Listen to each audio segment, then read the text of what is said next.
Chapter 1. How you get started. Find your happy place.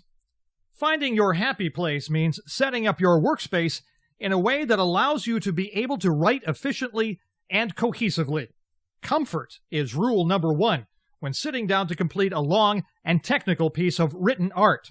If you aren't comfortable, then chances are that you will be inclined to get up, yawn, stretch, and stare at the TV from time to time. If you're not comfortable when writing, your writing may not necessarily suffer, but you will end up taking a lot longer to get it down on paper. Find comfort in the chair you use. It doesn't matter if it's at the kitchen table or in your lazy boy. You need to be comfortable sitting down. You will be there a while. An ergonomical surface for your keyboard. What this means is the level of your keyboard should not induce fatigue.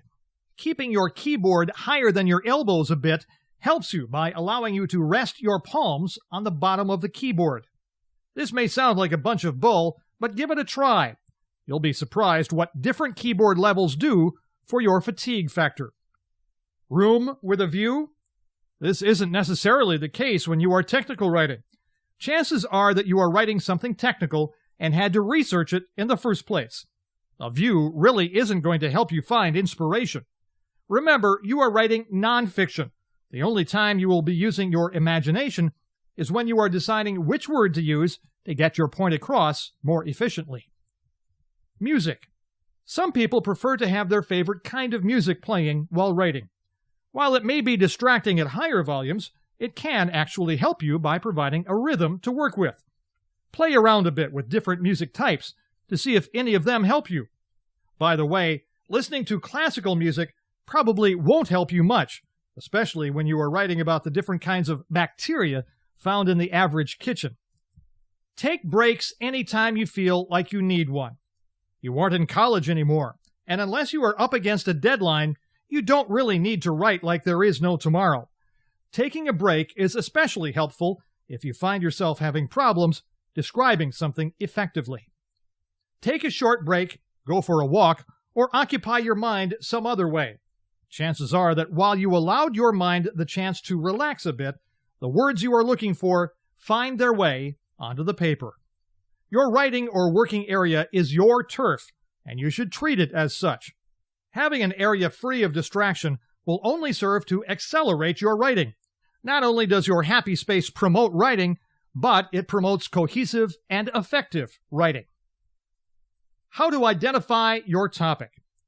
Identifying your topic is usually an easy task, mainly because your employer or client has asked to write about something specific. However, that doesn't mean the employer gave you all the information you needed to be specific about your writing. Let's say your client requested you write about acne treatment for teens. You are probably saying, "No problem, I can do that." Therein lies the first problem you are likely to face when planning your technical masterpiece. The topic covers so many different aspects that there is no way any singular publication can possibly cover every angle. You will need to break the topic down into smaller subtopics. For now, we will use the teen acne as the basis for this tutorial.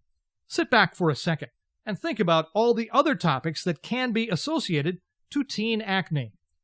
Some subtopics could be acne and depression. What is acne? Why do teens get acne? Topical acne treatments. Laser acne treatment. Surgical acne treatment. Food and acne. Acne and hygiene. The list literally goes on and on. You will need to identify what aspect of teen acne you wish to write about. If you find yourself thinking, "I'll just write about teen acne in general," just remember that it has probably been done before. You need to introduce new and unique information in order for your writing to be of any value. How to identify your specific niche topic or subject. As we discussed earlier about finding what specific niche you plan on writing about, you will need to take that idea one step further and identify your specific topic or area of expertise. In the case of writing about teen acne, perhaps you decided to narrow it down into acne and teen depression. Now that you have your basis for the technical article, you will need to break down this concept even further.